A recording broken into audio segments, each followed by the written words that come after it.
Hello and welcome to ELTtime with Garnet Education, where we talk with an industry guest about the hot topics and what's brewing in the ELT community.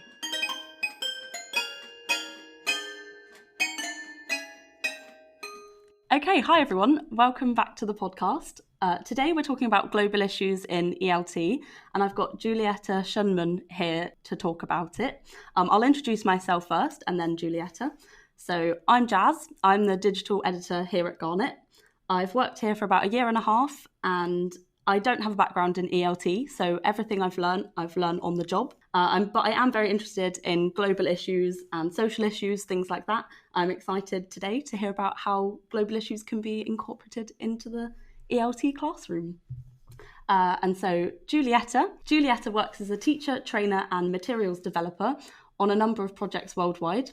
From her first job as a VSO ELT teacher in China to most recently as Learning and Materials Development Advisor on the DFID-funded Teacher Development Programme in Nigeria. Her main area of professional interest is supporting teachers and students in low-resourced environments to engage in the learning process and make it a more effective, enjoyable and motivating experience. When not working, she can be found growing vegetables on her allotment and actively campaigning to raise awareness about the climate emergency. Jules, hi. Thank you so much for coming on the podcast. Hi, Jazz. Thanks for inviting me. I'm very excited to hear all about global issues from someone that knows about them. Well, I'm like you. I'm learning on the job as well. Yes. So do you want to start by talking about what global issues are, how they're relevant to ELT? Yes, certainly. I think if we kind of break down global issues into a couple of topics, if you like, which people probably would instantly recognise. When you say global issues, you might include things like the refugee crisis, gender issues, social injustice and how it's manifested around the world, and for example, racial prejudice, consumerism, and our sort of quite materialistic way of life.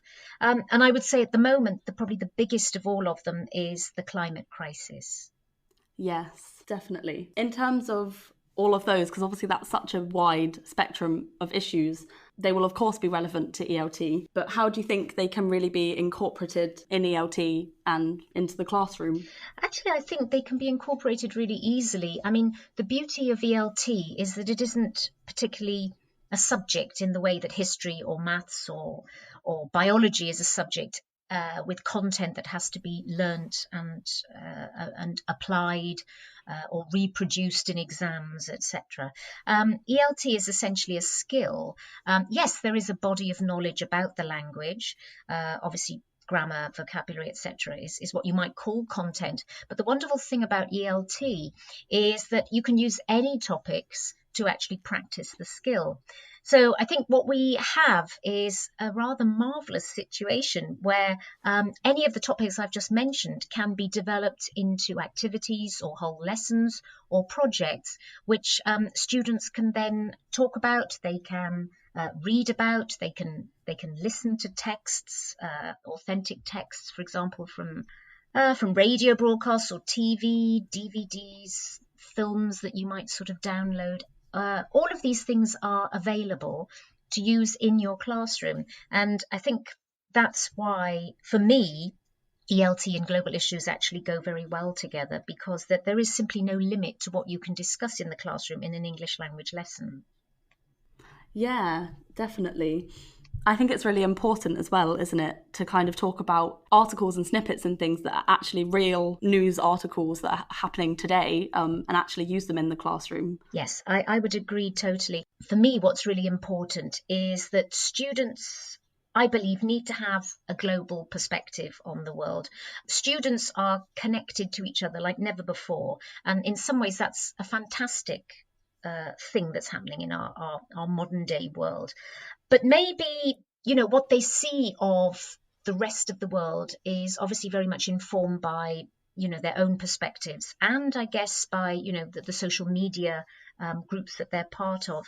And for me, global issues is about exposing students to other parts of the world that they maybe wouldn't necessarily know that much about. I think it's also getting them to think about their own values, possibly their own issues of concern, and if there are things that maybe, especially for younger learners, things that they haven't thought about, global issues is a great opportunity to bring those kind of topics into the classroom.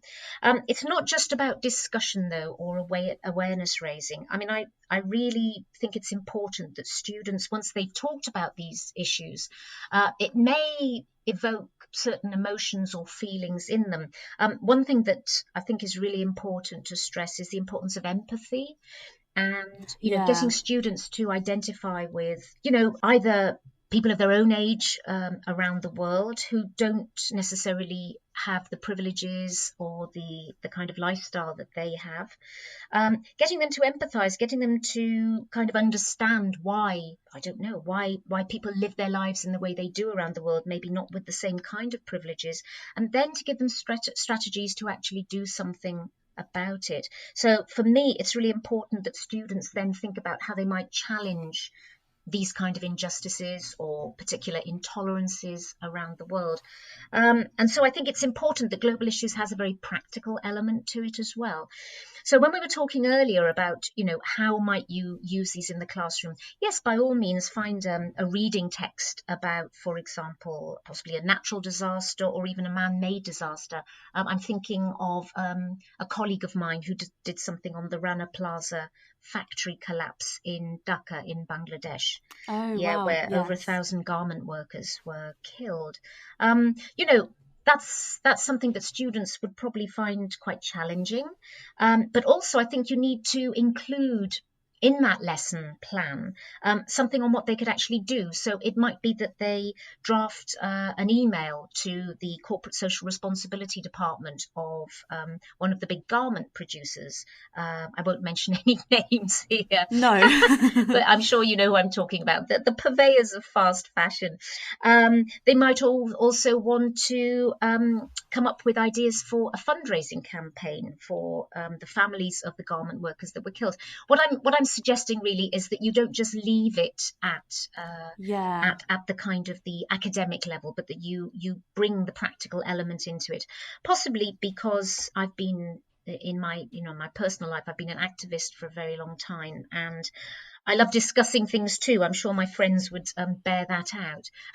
but discussion for me is only part of the story. There's got to be the action as well. And so, I mean, I think what obviously there's a danger, if you like, that you're labelled a firebrand if you're interested in global issues. And I think it's quite important that teachers are not put off by the idea of global issues, that they somehow have to be revolutionary in some way. I don't think it's that at all. I think it is very much about raising awareness about particular issues which are often not covered in course books. And I think making our students into more responsible and more informed global citizens. I think that's what I'm trying to convey here.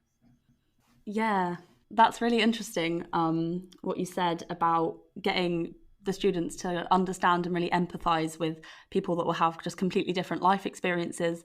They have a different culture. I think, that's really important. And also what you said about students taking action, like in the sense of writing an email, or how they would in their real life, they see an issue and like you always kind of want to be able to like try and help, or what can you do to help in these situations. So I think that's really important, what you said about actually not just presenting the issue and then leaving it as that, but actually also like trying to begin to tackle how we can kind of try and help these issues. Yes, exactly. So some kind of practical follow-up, if you like, to what you've done in class. Yeah, that's really interesting. Okay, great. Let's move on to, should we talk about the UN Sustainable Development Goals and how those can be incorporated into the classroom? How can teachers really like utilise those goals? Yes, as many of your listeners know, there are 17 goals. They were revised. They've now got a total of 17. I've actually worked in a number of developing countries, so I'm quite familiar with the issues that are being summarised here with the goals. But for many people who haven't necessarily worked in the developing world, they are things that you would be most probably aware of from from mainstream media. Things like a world without poverty, a world where all citizens enjoy good health and well-being, a world that has gender equality, clean water and sanitation, decent work and economic growth. Those are the kind of goals that are enshrined in this particular UN document. And obviously for teachers, it's very much up to you how you might like to prioritize them. I think it's also quite important to be aware of what things might interest your learners depending on age and depending on their own particular context. As I mentioned earlier, I think all of these things can actually be tackled through the normal ELT channels, whether it's reading, writing, listening, speaking, obviously brainstorming particular vocabulary or lexical sets that are connected to these particular topics. I think for older learners, there's a wealth of really useful material that you can find online, which you can use with your students around any of these particular goals. For young learners, there's actually student resources available on the UN website. Nice things like board games, stories, stuff that actually makes the goals very accessible to young learners.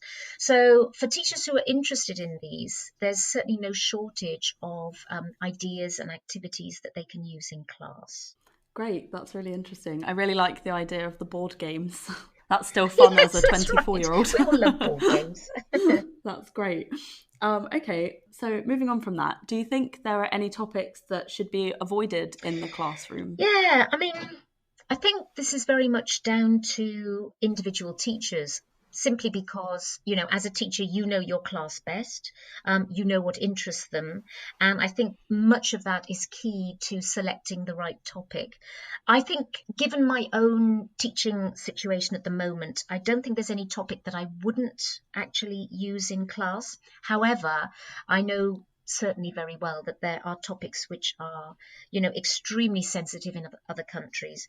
I think you have to be mindful of the cultural context you're working in, and then also the age of your learners. I think certain topics are more accessible and maybe more appropriate to older learners.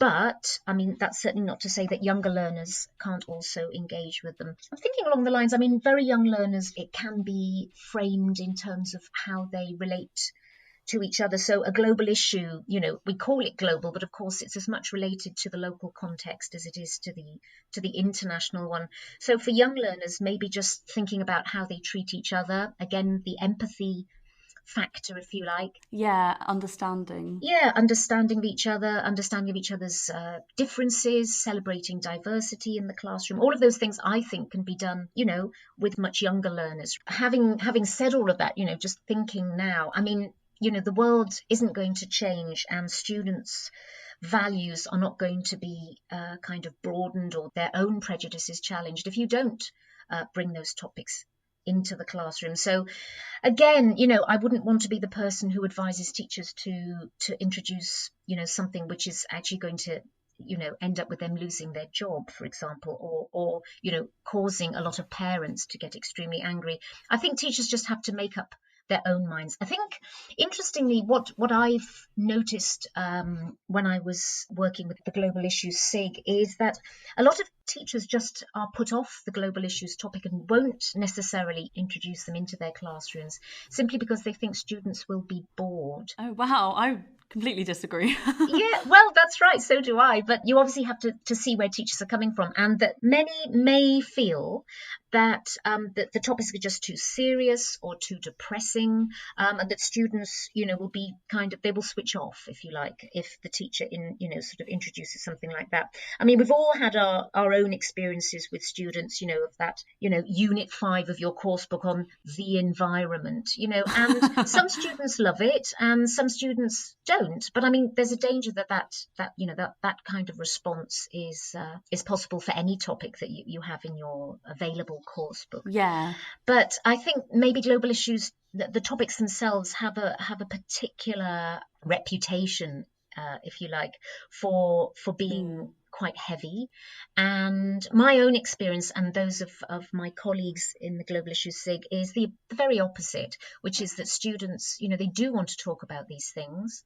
There isn't really a topic that they're not particularly interested in. It's more a question of, as we were saying earlier, sensitivity around particular topics. So, yeah, I would say, for teachers, do a little survey if you like. I mean, maybe get a list of global issues topics, present them to your students, find out which ones they would like to talk about, and take your cues from them. Really, especially if you're working outside your home country. I mean, we probably could make a pretty good educated guess about students from our own culture, but if you're working outside your own home country, it's probably best to put that to the students themselves and see what topics they might find interesting to discuss.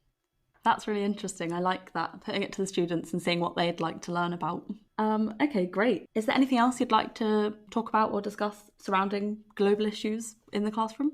Yeah, well, as I said at the beginning, when I was mentioning the different topics, I think the global issues topic, which eclipses everything at the moment, for me and for a large number of other people, is the climate emergency. Yes. And this is obviously something that teachers, along with everybody else, that they're aware of it. Now, to what extent they feel the need to bring this topic into the classroom, with students, is obviously very much up to individuals. I think for me, talking about this with more adult learners, for example, I've just finished working on the pre-sessional programme at Bristol University this summer, and the climate crisis came into lessons, even though obviously it was EAP that I was working on, because my students were all in their mid to late 20s. It was something that did come up, and I wasn't afraid of broaching it in class with them. It is, however, something that I'm thinking about a lot in terms of young learners, simply because I've been talking to parents recently, parents of, say, 9 and 10-year-olds who know that their children are very concerned about what's going on. And so I just did a little bit of research amongst some friends of mine to find out, how they're tackling this particular issue themselves with their own students. So I had a very nice email from one of my colleagues in Hungary called Gergő Fekete. He told me that he was teaching his class of 12-year-olds and used Greta Thunberg and Malala as examples of, I think he was practicing the simple past tense. So he used them as the kind of the theme, if you like. I mean, presumably their lives. I don't know the details of the lesson itself, their lives. But because he used these two girls, women, he got a really good response from his students. He said that most of them had never heard of either of them. Wow. So that was great that, a group of 12-year-olds in Hungary now know more about Greta Thunberg and Malala than they did before. That's excellent. But he said also it did provide a little kind of springboard really for more research and more interest in these two people. So maybe that's one way of broaching the subject of the climate crisis with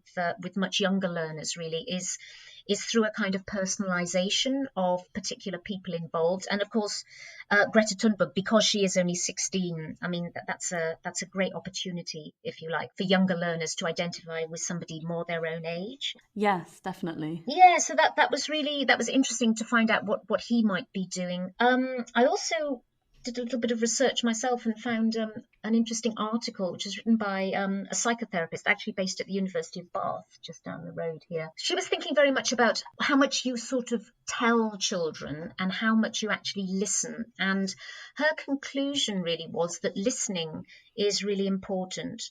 Children have views, they have opinions, and they are largely bearing the emotional burden of this whole, kind of catastrophe that we're facing at the moment. So she concludes her article basically by advising adults to listen to children more. And I think maybe that's something as teachers we could take away, that rather than sort of actively teaching young learners about the climate emergency, but maybe, orchestrate situations where they get to talk more about it. Obviously, that depends on their language level, because young learners may not have the necessary linguistic tools, if you like, to be able to express what they want to say in English.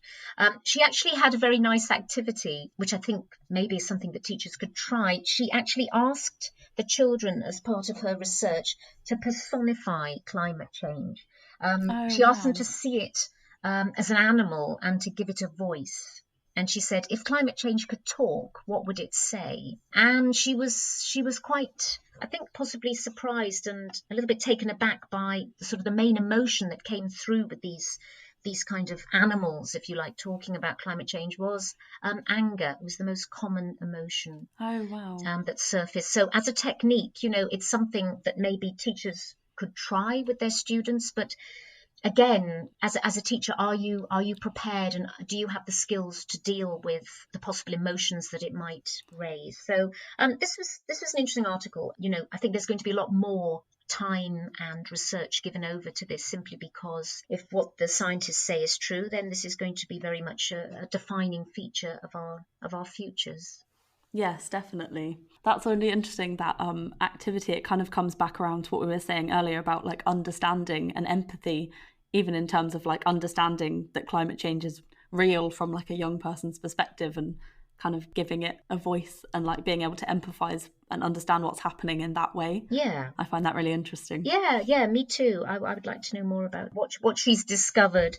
So yeah, I think really I would say that global issues as a topic is not something to be avoided. I've noticed over the last couple of years that the global issues really has become a much more, a mainstream topic in some ways. I mean, it's very heartening to hear that course books, for example, are using topics that would have been considered a little bit niche. They're incorporating them much more into the mainstream now. So I think in some ways our time has come.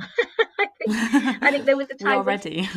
And we are ready. I think that it's something which teachers and students are certainly a lot more interested in, and I really hope that that it continues to be something that people want to talk about and to bring into their lessons. Yeah, great. Okay. Well, thank you very much for coming onto the podcast. I will leave all the links that Julietta mentioned on the post. And thank you very much for listening. And thank you, Julietta, once again. Thank you. It's been really interesting to talk to you. Thanks, Jez. And that's it from us today. If you'd like to get in touch or to see our latest updates, you can find us on Twitter, Instagram and Facebook at Garnet Education, or head to garneteducation.com/podcast for show notes and information about today's guest. Thanks for listening!